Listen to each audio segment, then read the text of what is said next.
So hello everyone, तो कैसे हैं आप सब। Today will be studying about the Gram Nyayalayas act 2008. तो before starting the video, if you haven't joined the Telegram and the WhatsApp group, all the links are in the description box. Join them for the latest judicial updates. And if you haven't subscribed our YouTube channel, then do subscribe it and press the bell icon please जरूर से दबाओ, नहीं तो videos की notification नहीं मिलेंगे. So let us now start our video that is on the Gram Nyayalaya Act 2008. अब जो ये ग्राम न्यायालय एक्ट है 2008 का, ये आया कैसे? तो जो लॉ कमीशन थी, लॉ कमीशन ने अपनी 114th रिपोर्ट में, ठीक है, लॉ कमीशन ने अपनी 114th रिपोर्ट में सजेस्ट किया कि इंडिया को ग्राम न्यायालय की नीड है, इंडिया को ग्राम न्यायालय की आवश्यकता है, तो ग्राम न्यायालय हमें इंडिया को देना चाहिए. तो उसके बाद क्या होता है कि जो except the states of Nagaland, Arunachal Pradesh, Sikkim and tribal areas, कुछ को छोड़ के बाकी सारी स्टेट गवर्नमेंट को बोल दिया गया कि आप अपने हिसाब से ग्राम न्यायालय आप लोग एस्टैब्लिश करो एट द लोकल लेवल. अब हम लोग पहले बात करते हैं ग्राम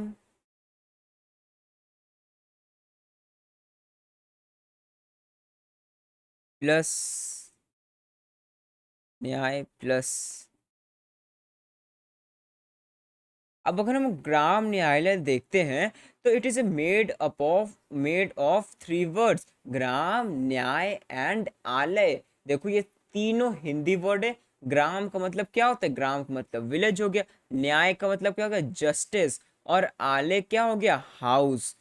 ठीक है, तो it is a house of justice at where? At village level. ठीक है, house of justice at village level is what? Gram न्यायालय.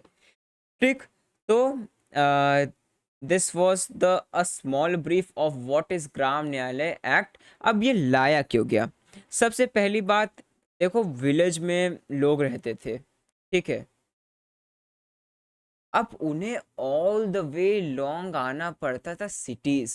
कोई भी डिस्प्यूट होना पड़ता था, सिटीज आना पड़ता था. विलेज से सिटीज आओ, सबसे पहले आपका टाइम बहुत जाएगा. टाइम के साथ साथ ट्रैवलिंग एक्सपेंस, ट्रैवलिंग एक्सपेंस के साथ अब सिटीज में आए हो, एडवोकेट की फीस दो, उसके बाद तुम यू कैन से स्टोनों की फीस दो, फिर टाइप राइटर की फीस दो. सबका फीस खर्चा पानी देते देते देते देते काफी इकोनॉमिक बर्डन पड़ने लगा था लोगों पर, और खासकर विलेज के लोगों पर जिनकी पहले से पर कैपिटा इनकम बहुत ही कम थी, जो उनके पास यू कैन से उतनी कैपेबिलिटी नहीं थी, उतने चलने की ताकत नहीं थी कि वो all the way from village से चल के सिटीज तक आए और अपना केस लड़े. तो उसी के लिए सरकार ने ये फैसला लिया after the 114th report of law commission कि अब विलेज में ही डोर स्टेप पर ही आप न्यायालय को इस्टेब्लिश कर दो. तो इसका मेन ऑब्जेक्टिव क्या था? कि डोर स्टेप पे हमें जस्टिस मिले. दूसरा ऑब्जेक्टिव का थी जस्टिस को डिसेंट्रलाइज करो, जस्टिस को डिसेंट्रलाइज करो, सेंट्रलाइज मत करो, डिसेंट्रलाइज करो. और ये था कि इफेक्टिव होगा, कि बहुत अच्छा होगा अगर गांव के मैटर गांव में सॉल्व हो जाए, और इससे जो ओवरऑल बर्डन है जुडिशरी का वो थोड़ा से रिड्यूस हो जाएगा. ठीक है, और इसका जो हेड क्वार्टर बनाया गया वो कहाँ बनाया गया? वो ब्लॉक लेवल पर बनाया गया. ठीक है, और इनके जो जजमेंट है उसको क्या बोला जाता है? उसको बोला जाता था डिक्री. इनके जजमेंट को डिक्री बोला जाता था.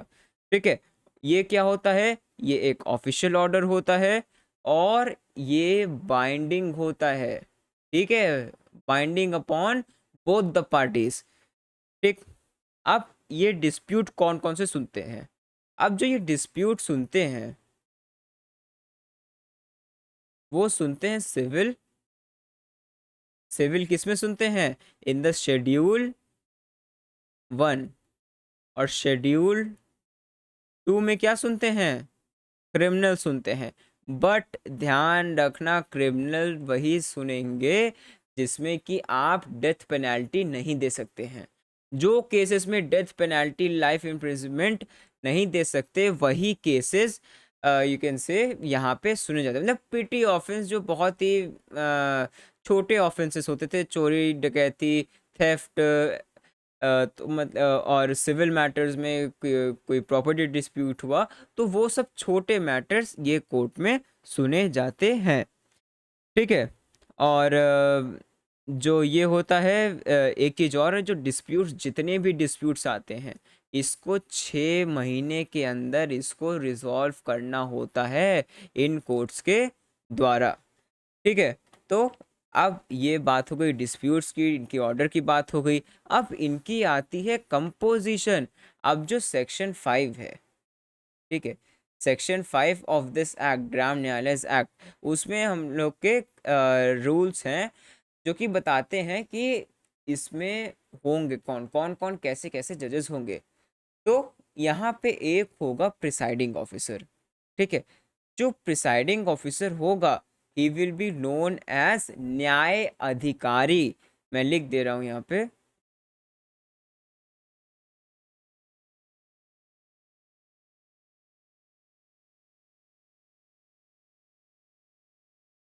ये भी हिंदी वर्ड है, इसको आप लोग आसानी से, न्याय का अधिकारी इज न्याय अधिकारी।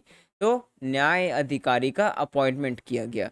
अब ये न्याय अधिकारी की क्वालिफिकेशन, अब बात आती है भाई न्याय अधिकारी ये कैसे बैठ गए, इनकी क्वालिफिकेशन क्या होनी चाहिए। तो इनकी सेम क्वालिफिकेशन है एज ऑफ सिविल जज फर्स्ट क्लास। ठीक है, जुडिशियल मजिस्ट्रेट फर्स्ट क्लास की जो क्वालिफिकेशन होती है, वो सारी क्वालिफिकेशन इनकी होती है न्याय अधिकारी की। और ये इनको अपॉइंट कौन करता है, इनको अपॉइंट करता है state government on the recommendation of high court. ठीक है। तो इतना हम लोग का हो गया कि यहाँ पे जो जजेस बैठेंगे उनकी क्या डेजिग्नेशन होगी, उनकी क्या क्वालिफिकेशन होगी, यहाँ के जजमेंट्स को क्या बोला जाएगा, यहाँ के डिस्प्यूट्स कौन कौन डिस्प्यूट सॉल्व होंगे। ठीक है। और ऑफेंसेस कौन कौन से होंगे। तो अब ये सारे होने के बाद, अब now let us come to, भाई ये सब बन गया तब भी इतनी बर्डन क्यों है, ये सक्सेसफुल क्यों नहीं हो पाया। क्योंकि ये इसलिए नहीं सक्सेसफुल हो पाया कि 2008 में ये एक्ट आया था, और अब क्या चल रहा है, 2022 चल रहा है। कितने साल हुए, 14 साल। 14 साल में कितने कोर्ट्स बने, 200 से 300। और कितना टारगेट था, टारगेट था 85,000 का। सोचो 85,000 का टारगेट था, उसमें बस तुम 200 से 300 बना रहे हो। तो तुम इसका तुम यू कैन से कितना सीरियसनेस से स्टेट गवर्नमेंट ने लिया है वो तुम देख सकते हो। जहां 85,000 कोर्ट्स बनानी चाहिए थी, वहां सिर्फ 200 से 300 कोर्ट्स बनानी है। इसके बाद क्या है, लोगों में कोई अवेयरनेस है ही नहीं। लोगों को पता ही नहीं कि ग्राम न्यायालय एक्ट आया था 2008 में। अगर मैं आप लोग से पूछूं कि आप लोग को पता था इस वीडियो के पहले, या बीएलएलबी फर्स्ट सेमेस्टर में आने से पहले, कि आप लोग को पता था कि ग्राम न्यायालय एक एक्ट कोई आया था 2008 में। नहीं पता था। क्यों? क्योंकि भाई अवेयरनेस नहीं है, लोगों को पता ही नहीं है, कोई अवेयर करने को है ही नहीं। ठीक है। और इसका एक और वो है, प्रॉब्लम है कि कोई भाई स्टाफ ही नहीं है। बोला गया न्याय अधिकारी को अपॉइंट करेंगे, बट कर ही नहीं रहे हैं। क्यों नहीं कर रहे हैं, एज यू ऑल नो जो चलता है। ठीक है।